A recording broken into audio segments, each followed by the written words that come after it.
उनको पता नहीं है। मंदिर में भी एक गलत परंपरा चालू हो गई मंदिरों में। आप देखो, मंदिर जाके दर्शन करते हो, माता या भगवान बैठे हैं, वो पीछे के दीवार को प्रणाम करते हो कि नहीं आप सब? शास्त्र में इसको नुकसानदायक बताया है। कभी भी मानस पूजा की जो पद्धति, ध्यान की पद्धति देखो आप, ध्यान पद्धति, मानस पूजा पद्धति में भगवान का चेहरा, हाथ, पैर, मुख, नाक, आंख, उनका बाल, ये जितने सामने वाले अंग हैं उनका ध्यान और पूजा है। कि पीठ पृष्ठभाग का कोई पूजा है? किसी भी शिव मानस पूजा में या किसी देवता के ध्यान श्लोक में पीछे के किसी भी भाग का ध्यान श्लोक या मानस पूजा है क्या? नहीं।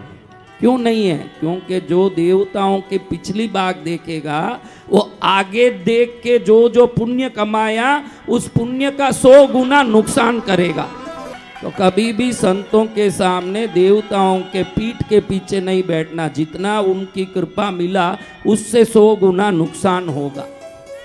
उनके पीठ के पीछे जाके कभी नहीं बैठना, उनके चेहरे के सामने। आपने महाभारत में तो सुना ही होगा कि दुर्योधन और अर्जुन दोनों कृष्ण से सहायता मांगने गए। जब कृष्ण सो रहे थे उस समय अर्जुन तो बड़ी श्रद्धा और विनयवान होकर के चरण में बैठ गए और दुर्योधन उनके सिराने बैठ गए कि मैं भी सका हूँ, मैं समान हूँ, मैं क्यों चरण में बैठूं। वो सिर के पास जाके बैठे। विजय किसकी हुई महाराज? जो चरण में रहेगा उसी की सदा विजय होगी। जय जय। किधर रहना पड़ेगा? चरण में। हाँ, तो ध्यान रखो। किसी मंदिर में जाओ, प्रदक्षिणा करो न, तो देवता जहाँ बैठे हो पिछली दीवार को हर लोग, कई लोगों ने वहाँ स्वस्तिक भी बना के रख दिया, कुमकुम का, बराबर मालूम पड़े कि यहाँ वंदन करना है। उस जगह को देखना भी नहीं चाहिए, उस जगह को प्रणाम करना भी नहीं चाहिए। आपके पास समय है तो 10 बार सामने खड़े होके वंदन करो, एक बार भी पीठ का वंदन नहीं होता। सामने देवताओं के, संतों के मुख भाग और सामने के जो प्रमुख भागों का ही वंदन होता है।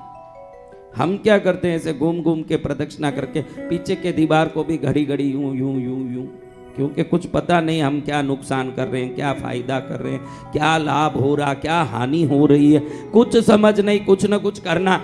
जो बीमार हो गया उसको कोई ना कोई गोली चाहिए, किसी प्रकार से बीमारी निकले, भले वो गोली काम कर रही है नहीं कर रही, इसको कुछ समझ नहीं, लेकिन गोली लेना है इसको। लेकिन गोली वो हो जो बीमारी मिटाएं, बीमारी बढ़ाएं, वो गोली लेके क्या करोगे? तो आराधना और आध्यात्मिकता में थोड़ा सा ज्ञान चाहिए।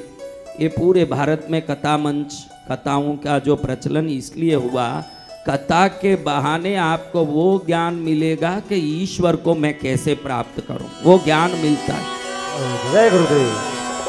वो ज्ञान हमको प्राप्त होता है कि मैं मेरे परमात्मा को कैसे प्राप्त करूं। मैं भी देखो दुनिया भर के भैरू जी की, माता जी की सब पूजा कराता हूँ, मंत्र बोलता हूँ, लेकिन अंतर में मेरे में तो यही है कि ये बच्चे आए हैं भले स्वार्थ से संसार लेके, मैं भी उनके हिसाब से जो, देखो भाई, जो गाय नाचने से ही दूध देती हो उस गाय के सामने आपको क्या करना पड़ेगा? नाचना पड़ेगा। जो गाय गाने से ही दूध देती हो उस गाय के सामने क्या करना पड़ेगा? गाना पड़ेगा। मुझे भी मालूम है कि तुमको कुछ दिखाऊं तो तुम आओगे, तो मैं वो सब दिखा के तुमको पकड़ के बैठा हूं, लेकिन इसलिए नहीं पकड़ा कि तुम जो देखना चाहते हो वो दिखाऊं।